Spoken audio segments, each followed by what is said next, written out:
मेरे प्यारे दोस्तों, स्वागत है आप लोगों को तहे दिल से एक नए मोरल स्टोरी कहानी पर। दोस्तों, आज मैं आप लोगों के बीच लेकर के आया हूँ भगवान खाटू श्याम जी की एक प्रेरणादायक कहानी। तो इस कहानी पर अंत तक बने रहें दोस्तों। तो चलिए दोस्तों, कहानी को स्टार्ट करते हैं। बहुत समय पहले की बात है दोस्तों, जब राजस्थान के एक छोटे से गांव में एक किसान का परिवार रहता था। यह परिवार भगवान खाटू श्याम जी का बहुत बड़ा भक्त था। उस परिवार में एक बालक था दोस्तों, जिसका नाम था अर्जुन। अर्जुन का स्वभाव बहुत सरल और दयालु था, लेकिन वह हमेशा अपने जीवन के उद्देश्य को लेकर उलझन में रहता था। मित्रों, एक दिन अर्जुन अपने पिता के साथ खाटू श्याम जी के मंदिर गया। वहां उसने देखा कि भक्तजन बड़े श्रद्धा और भक्ति से खाटू श्याम जी की पूजा कर रहे हैं। अर्जुन के मन में भी भगवान से कुछ प्रश्न पूछने की इच्छा जागी। पूजा के बाद वह चुपचाप मंदिर के कोने में बैठ गया और मन ही मन प्रार्थना करने लगा। हे खाटू श्याम जी, मैं अपने जीवन का सही मार्ग नहीं समझ पा रहा हूँ। कृपया मुझे मार्ग दिखाइए। उस रात अर्जुन को खाटू श्याम जी ने स्वप्न में दर्शन दिए। भगवान श्याम ने मुस्कुराते हुए कहा, पुत्र, जीवन का उद्देश्य दूसरों की सेवा और परोपकार में है। जो भी व्यक्ति बिना किसी स्वार्थ के दूसरों की मदद करता है, वही सच्चा भक्त है। अपने कर्मों को ईमानदारी से करते रहो और कभी किसी को दुख मत पहुंचाओ। अर्जुन ने स्वप्न में भगवान की बातों को ध्यान से सुना और उनके चरणों में झुककर आशीर्वाद मांगा। सुबह जब अर्जुन उठा तो वह पूरी तरह बदल चुका था दोस्तों। उसने ठान लिया कि वह अपने गांव और आसपास के लोगों की मदद करेगा। उसने गरीबों को भोजन देना शुरू किया, जरूरतमंद बच्चों को पढ़ाना शुरू किया और बुजुर्गों की सेवा करने लगा। अर्जुन के इस कार्य से पूरे गांव में उसकी प्रशंसा होने लगी। लोग उसे श्याम भक्त अर्जुन कहकर बुलाने लगे। अर्जुन को अपने जीवन का उद्देश्य मिल गया था, दूसरों की भलाई करना।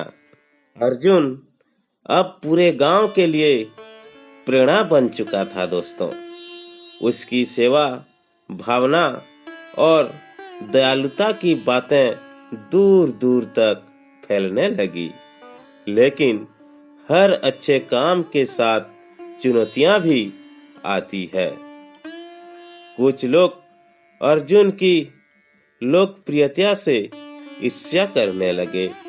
उन्होंने सोचा, अगर अर्जुन इसी तरह प्रसिद्ध होता गया तो लोग हमें महत्व देना बंद कर देंगे। इन जलनखोर लोगों ने अर्जुन को बदनाम करने की योजना बनाई। एक दिन गांव के प्रमुख व्यापारी के घर चोरी हो गई। ईर्ष्यालु लोगों ने अर्जुन पर झूठा इल्जाम लगाते हुए कहा, अर्जुन ही यह चोरी कर सकता है। वह दिखावा करता है कि वह दयालु है, लेकिन असल में वह गरीबों की मदद के नाम पर यह सब करता है। दोस्तों, गांव के कुछ लोगों इस बात पर विश्वास कर बैठे और अर्जुन को पंचायत में बुलाया गया। पंचायत में अर्जुन से पूछा गया, क्या यह सच है कि तुमने चोरी की है? अर्जुन ने शांत स्वर में उत्तर दिया, मुझे खाटू श्याम जी की शपथ है, मैंने कोई गलत काम नहीं किया। मैंने हमेशा सच्चाई और परोपकार का मार्ग चुना है। अगर मैं दोषी हूँ तो भगवान श्याम खुद मुझे सजा देंगे। यह सुनकर पंचायत ने फैसला किया कि एक कठिन परीक्षा ली जाएगी। परीक्षा के तहत अर्जुन को अग्नि के पास खड़ा किया गया और कहा गया कि यदि वह निर्दोष है तो अग्नि उसे छू नहीं पाएगी। अर्जुन ने भगवान खाटू श्याम जी का स्मरण किया और अग्नि के पास खड़ा हो गया। चमत्कार हुआ, अग्नि ने अर्जुन को नहीं छुआ बल्कि उसकी उपस्थितियों में शांत हो गई। दोस्तों, यह देखकर गांव के सभी लोग हैरान रह गए। तभी व्यापारी का नौकर वहां आया और सच स्वीकार किया। उसने कहा, चोरी मैंने की थी, लेकिन मैंने अर्जुन पर इल्जाम लगवा दिया, मुझे माफ कर दो। गांव के सभी लोग अर्जुन के सामने झुक गए और उनसे माफी मांगी। अर्जुन ने सभी को क्षमा कर दिया और कहा, हमेशा याद रखें, सच्चाई और ईमानदारी का मार्ग कठिन हो सकता है, लेकिन यह हमेशा जीतता है।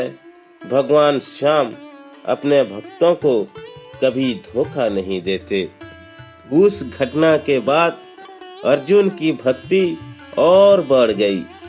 उसने अपने जीवन को पूरी तरह से भगवान खाटू श्याम जी की सेवा और लोगों की कल्याण के लिए समर्पित कर दिया। गांव में अब कोई भी ईर्ष्या और नफरत की भावना नहीं रखता था। मेरे प्यारे दोस्तों, सच्चाई और भक्ति का मार्ग कठिनाइयों से भरा हो सकता है, लेकिन जो भगवान पर अटूट विश्वास रखते हैं वे हर परीक्षा में विजयी अवश्य होते हैं। दोस्तों, तो मेरे प्यारे दोस्तों, यही था भगवान खाटू श्याम जी का एक प्रेरणादायक कहानी। अगर ये कहानी आप लोगों को पसंद आया है तो एक लाइक जरूर कर देना और अपने दोस्तों, अपने परिवार के पास इस कहानी को ज्यादा से ज्यादा शेयर करना। जितने भी मेरे माताएं, मेरे बहनें, मेरे भाई, मेरे बंधु पहली बार आए हैं मेरे चैनल पर और अभी तक चैनल को सब्सक्राइब नहीं किए हैं, कृपया उन सभी को हाथ जोड़ करके विनती करता हूँ कि मेरे चैनल को सब्सक्राइब जरूर करें और ऐसा ही मोरल स्टोरी कहानी पुरानी से रिलेटेड सुनने का आनंद प्राप्त जरूर करें। तो चलिए दोस्तों, आज के कहानी में इतना ही। मिलेंगे कल एक नए मोरल स्टोरी कहानी पर। तब तक के लिए जय श्री कृष्णा, राधे राधे, जय हिंद, वंदे मातरम।